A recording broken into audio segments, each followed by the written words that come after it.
I have been working my way through the Sermon on the Mount, looking at the Greek text grammatically, followed then by reading of the Hebrew and the Latin text, and doing some grammar as I'm going through it. This is an opportunity for me to try to learn some more Latin. I was not trained in Latin, so I'm open to any corrections that anyone might give. My main training has been in Greek and Hebrew, Hebrew scriptures and ancient Near Eastern languages. So we pick up at verse 43, and I've been reading through the Sermon on the Mount to hear the words of Christ and what he is saying. So we begin in verse 43. Ekusate chaterethe agapeses tan plesian su kai miseses tan ektran su. That is, you heard that it was said, you shall love your neighbor and you shall hate your enemy. Notice ekusate is from akuo. It is the aorist imperative second person plural from akuo. You have heard that it was said. Erethe is from the verb lego. Aorist indicative passive third person singular. You shall love. Agapesos is from agapao, future indicative active, second person singular from agapao. You shall love your neighbor and you shall hate your enemy. Notice miseses is from miseo, another contract verb, future indicative active, second person singular. You shall hate your enemy. The Hebrew then reads, and I'm going to try to read the Hebrew and the Latin, both of them together at this time. So as we pick up the Hebrew then, Shemartem ki ne'amar, you have heard that it was said, V'ahavta l're'echa v'saneta et oyavecha. That is, you have heard that it was said that you shall love your neighbor and you shall hate your enemy. Notice here Shematim, and I'm following the Delitzsch Hebrew translation of the Greek. Cow is a cow stem, a cow perfect, second masculine plural from Shama. Ne'aman is your nifal, perfect, that it has been said. Nifal, perfect, third masculine singular from Amar. V'ahavta, that you shall love. Notice v'ahavta is from ahav, to love. It is the cow, perfect, second masculine singular from ahav with a vav conversive. And you shall love toward your neighbor, l're'acha, and you shall hate v'saneta et oyavecha. Notice saneta is from sana, to hate, and here we have, it means to really to love less, I think, in Hebrew thought. Here we have a cow, perfect again, second masculine singular from sana, with a vav conversive, and then et oyavecha. Oyavecha is from oyev. It's a cow participial form, and here it's in the singular, masculine singular from oyev. And here it's in construct with cha, the pronominal suffix, second masculine singular. And then just reading the Latin, Audistis quia dictum est, you have heard that it has been said, diliges proximum tuum, you shall love your neighbor, et odio habebis inimicum tuum, and you shall have hatred of your enemy. It's interesting here. You have heard that it has been said, perfect passive participle in dictum, and deleges is your imperative following the Hebrew in the Latin translation. Excuse me. It's the future indicative active, second person singular, from you shall love your neighbor and you shall have hatred. Habebis is again from the root habere. It's the future indicative active, second person singular, your enemy. What the Lord is focusing upon here is the need to love everyone and not to decide who one is going to love and who is not. And I don't think he's talking about necessarily emotional type of feeling. I think he's talking about doing good to everyone in that sense, regardless, because you don't feel the same about someone that's hurtful over against someone that's not. That would be my take upon what Jesus is saying. So then we move on, going back to the Greek of verse 44. Ego de lego humen, agapatetus ectrus humon, kai plasuchaste huperton diokanton humas. But I am saying to you, Lego is just your present indicative active first person singular from Lego. Notice emphatic, ego. I am saying to you, agapate from agapao. Here we have an imperative, a present imperative, second person plural from agapao. Love your enemies and prasuchaste, pray on behalf of those who are persecuting you. Notice prasuchaste is another imperative, present imperative middle from prasukamai. So pray on behalf of your persecutors. Notice tone, diokanton is from dioko, those who persecute you. And here we have a participle, a present participle, active participle, genitive plural from dioko. So pray on behalf of those who are persecuting you. And then going to the Hebrew, we will read aval. Ani omer lachem, but I am saying to you. Notice omer is your cow participle, masculine singular. Echavu et oyavechem, love your enemies. Echavu is an imperative, a cow imperative, second person plural, masculine plural from ahav. Love your enemies, but baruchu et mekalechem. That is, and bless the ones who are cursing you. Notice baruchu is from barak. It's a PL imperative, masculine or second person plural from barak. Bless the ones who are cursing you. Notice mekalechem is from kalal, to curse. It's a PL participle from kalal. Notice the shavah patha, giving it away as a participial PL form.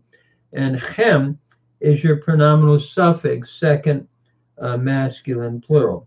Ativu lesonechem, v'hit palalu ba'ad mikivechem, v'rodefechem. That is, do good to those who hate you. Notice hetivu is from the root yatav, to do good.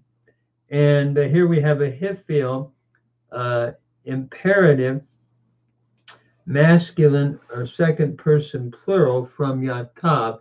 Do good to those who hate you. From sana, here we have a cow participle, cow participle, masculine plural from sana, followed by the pronominal suffix in the chem. To the ones who hate you, and pray, hit palalu from palal, to pray. Here we have a hit pael, imperative, masculine plural with the hit prefix. Pray for those who ivechem, who mistreat you and who persecute you. Notice rodefechem is another participle, a cow participle, masculine plural from radaf, followed by your pronominal suffix, third masculine or second masculine plural in the chem. And then reading the Latin of 44, notice ego autem dico vobis deligita inimicos. That is, I say to you, love, another imperative, second person plural, pray for your enemies, or excuse me, love, I should say, love your enemies, and pray, orate, from orare, pray for the ones who are persecuting you. Notice pra here takes the ablative, and we have the participle for the ones who are persecuting you, agreeing with the Greek participial form ton diokanton. So the attitude of the believer is to pray and love their enemies and pray for those that are persecuting you, Jesus is saying. And then we move on to verse 45.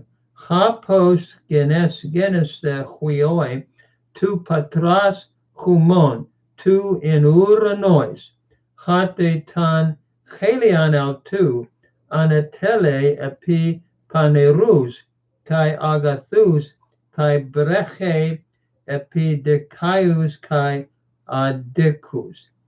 That is, that you might become sons of your Father.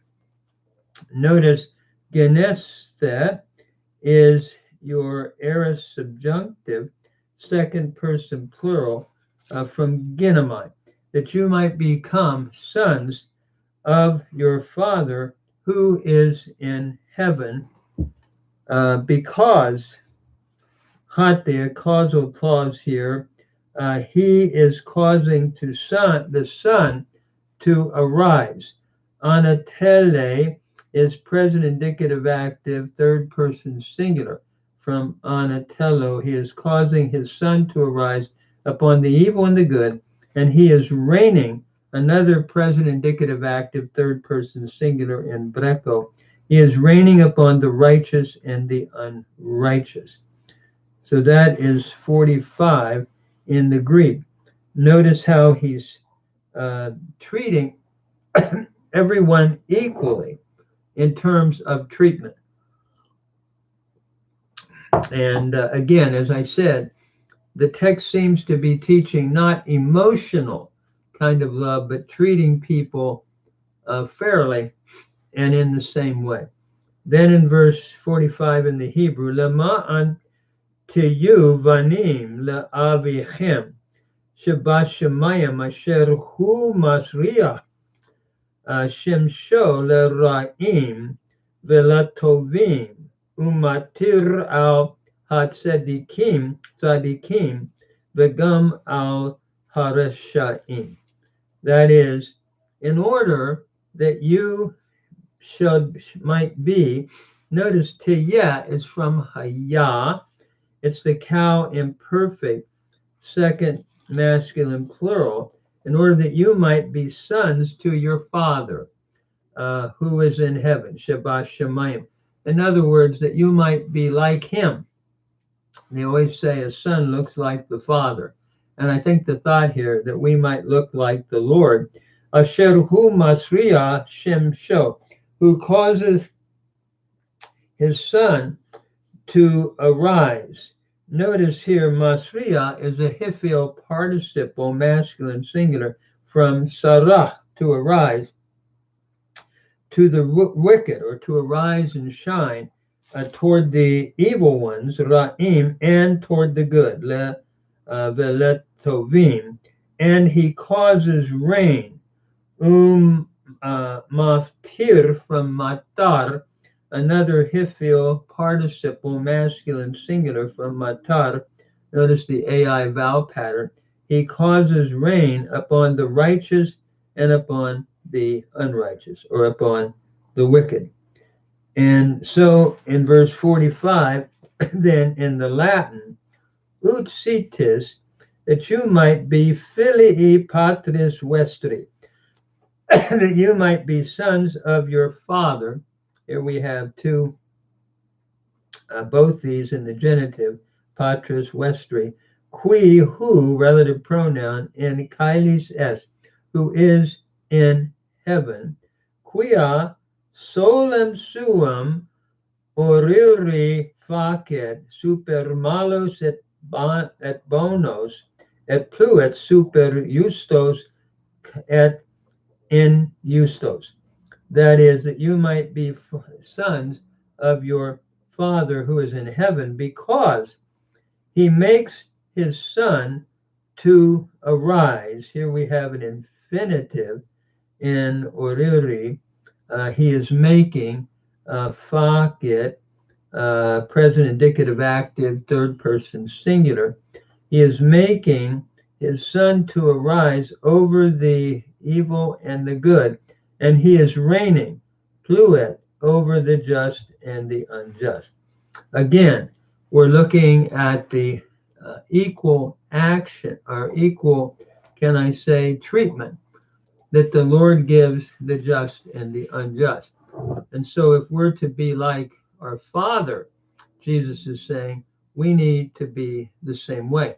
Treat people fairly. Again, we're not talking about emotional feelings. We're talking about the way we treat people, even those that have done hurtful things to us, let's say. So that's the context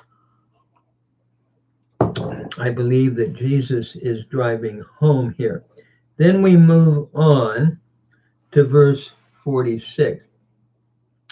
Aangar agape se tetus agapontas humas tena mistan ekete uchi kai hoi telonai ta alta poi usin.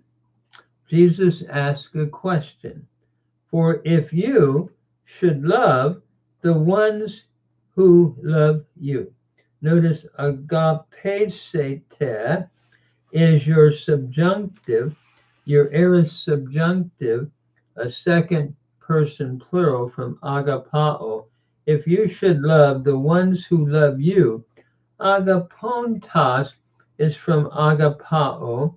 Here we're looking at a participle, a present participle, accusative plural from agapao, and an articular participle. So if you should love the ones who love you, what reward are you having? Ekete, present indicative active, second person plural from echo. Do not even the tax collectors do the same? Are they not doing the same? Poiusin. And then as we come to the Latin, si enum dilexerites eius, for if you should love them who you love, qui vos diligunt, quam mercedem habetis. What reward do you have?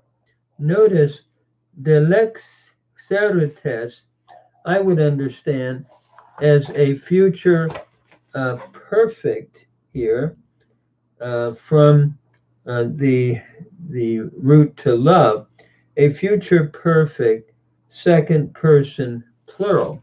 So if you should love, if you should love them who love you, diligunt is just your present indicative active third person plural, who love you, then what reward are you having?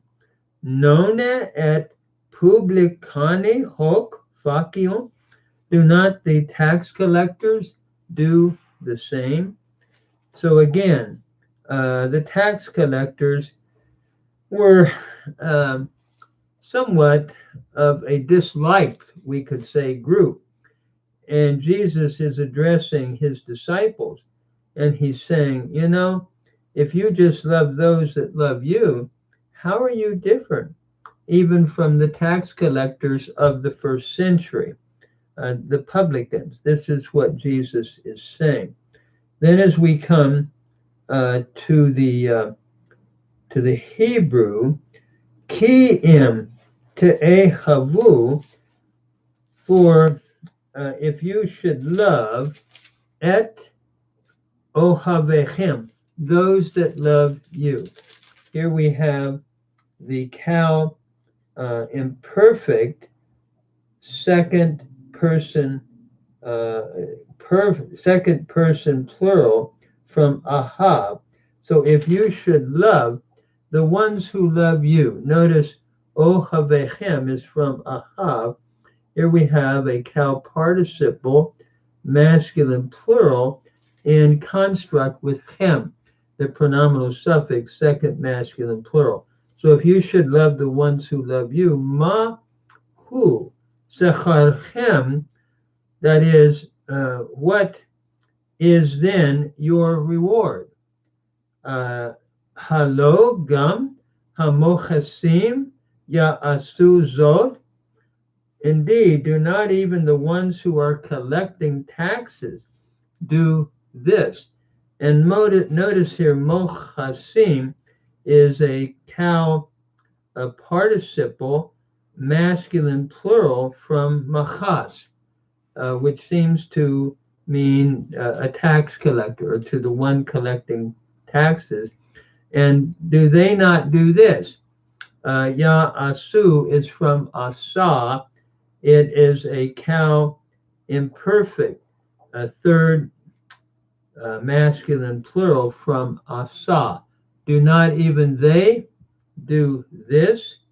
In other words, how are you different if you just love those that love you, is the point that Jesus is making. And then we come to verse 47.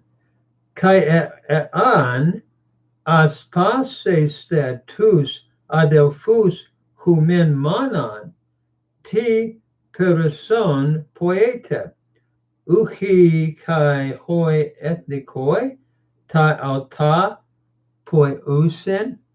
That is, and if you should love your brethren only, what more are you doing then? Do not even the heathen do the same? In other words, Jesus is saying, how are you different from the heathen if you just love your brethren only? From the goyim, from the Gentiles. Now, aspasesta, if you should love, here we have an aorist subjunctive, second person plural. If you should greet, I translated that wrongly. If you should greet your brothers only, how are you doing anymore? Do not even the Gentiles do the same? The root here is spadzo to Greek. So if you should, or from spadzo to Greek, spadzo, excuse me. If you should greet your brethren only and bring peace to them, what more are you doing if it's only your brethren? Do not even the tax collectors, are not they doing the same? And notice here, poiousin is from poieo, present indicative active, third person, plural. And then reading verse 47 then from the Hebrew, Ve'im tishalu lishlom achechem, bilvad ma yitron lachem. Halo gam hamochasim ya'asu zot. And if you should ask for peace, shalom, of your brethren in a greeting, what advancement is that to you?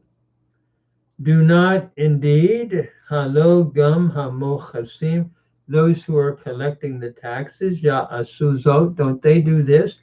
Mochasim, by the way, is another participle from machas, a cow participle, masculine plural from machas, preceded by a hey, an interrogative hey. Indeed, don't the ones who collect taxes, aren't they doing the same? Notice ya asu is from asa, and it is a cow imperfect, third masculine plural from asa.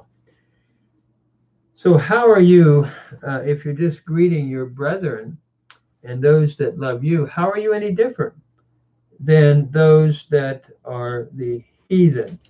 It's interesting in that verse here, the heathen could also be the goyim, the outside ones. If you're just greeting your own, how are you adding anything? Lachein hayu shelemim ka'asher avichem sheba shamayim shalem hu. And then,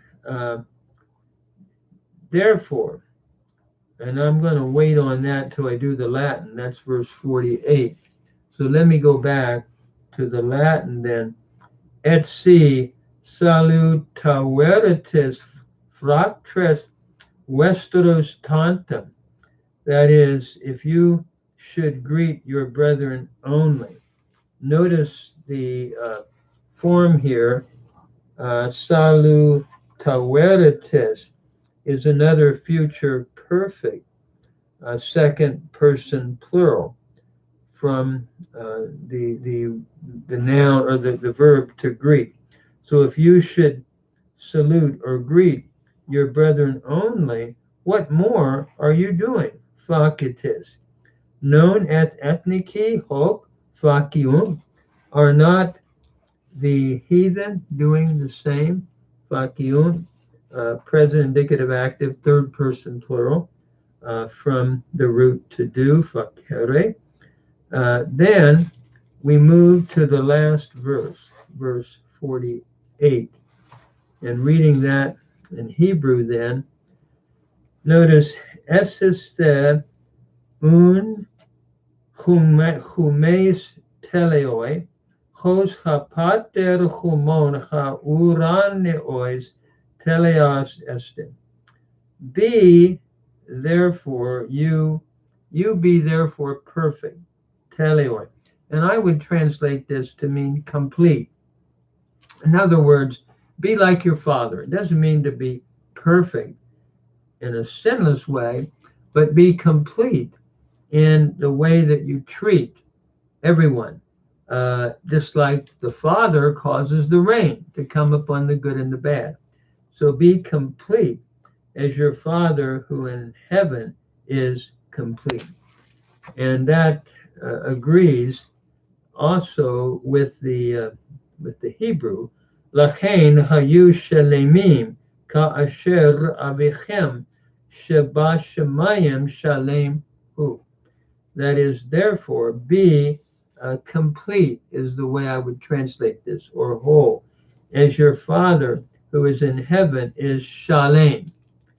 And again, I think the Sermon on the Mount sometimes has been misunderstood, meaning it's impossible to live out what Jesus is saying because we can't be perfect. I don't think he's talking about being sinlessly perfect, but being complete, in my take on it, in the way that we are to treat everyone, just like the Lord causes the rain and the sunshine to come upon the good and the bad.